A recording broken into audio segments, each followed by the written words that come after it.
My wife was about to head out for a walk when a muscular guy grabbed her from behind. He dragged her right back inside. She screamed in terror, trying to tell him she was pregnant, begging him to let her go. But the bastard didn't care. He brutalized her without mercy. Then he started throwing punches, one after another, slamming his fists into her stomach. By the time my colleagues arrived, my wife had stopped breathing, and that animal had the nerve to raise his hands with a smug grin on his face. Soon after, I burst into the house. Seeing my wife lying there in a pool of blood, I couldn't breathe. The pain was suffocating. I drew my gun in rage, ready to blow away the killer standing in front of me, but my partner immediately stopped me. The guy had already confessed. If I pulled that trigger now, it would be murder. I was seething, grinding my teeth in fury. The bald man standing before me was Victor, the drug dealer I'd busted 6 months ago. Never thought the first thing he'd do after getting out was come after me for revenge.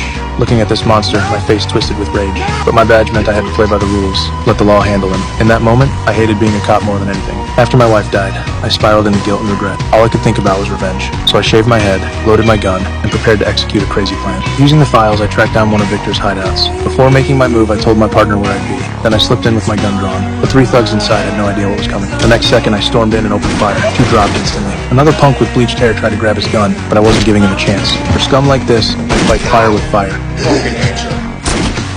That's when my partner Billy showed up. When he questioned me, I didn't say a word. I just put my hands behind my head and dropped to my knees. As expected, I was convicted of murder and sentenced to prison, but that's exactly what I wanted, because Victor was locked up in this same prison. Getting inside was the only way to carry out my revenge. But what I didn't expect was being called to the warden's office the moment I arrived. The warden knew exactly why I was there. He warned me not to cause trouble. He made it crystal clear that Victor was under his protection now. If anything happened, no matter who was responsible, he wouldn't let it slide. Considering I used to be a cop, the warden assigned me to the laundry room, a relatively cushy job. Meanwhile, Victor got word that I was in, but he wasn't worried at all. In this prison, he ran the show. He walked right up to me, snatched my food, and snarled, "This is my house.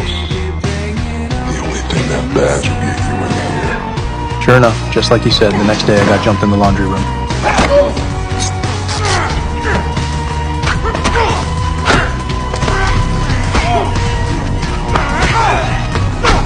Even though I could handle myself, I couldn't fight off multiple guys taking turns on me. Eventually, I ran out of steam and hit the ground. Some curly-haired punk picked up a shank from the floor, ready to stick it through my throat. Lucky for me, a guard showed up just in time. The inmates scattered, and I dodged a bullet. A few days later, during yard time, I got talking with one of the guards. He told me why Victor was so untouchable. He'd cut some kind of deal with the warden, running shady operations on the side. Victor used his connections to help the warden make money, and in return, the warden kept him safe. I didn't say much after hearing that, because no matter how powerful Victor was, nothing was going to stop me from avenging my wife. Back in my cell, I started putting my revenge plan into action. I pulled out a pen from under my bunk, removed the ink cartridge, and sharpened the plastic shell into a weapon. My first target was one of the guys who jumped me in the laundry room. When he wasn't looking, I drove the pen barrel deep into his shoulder. Turns out the guy was tougher than I thought. He yanked it right out and came at me.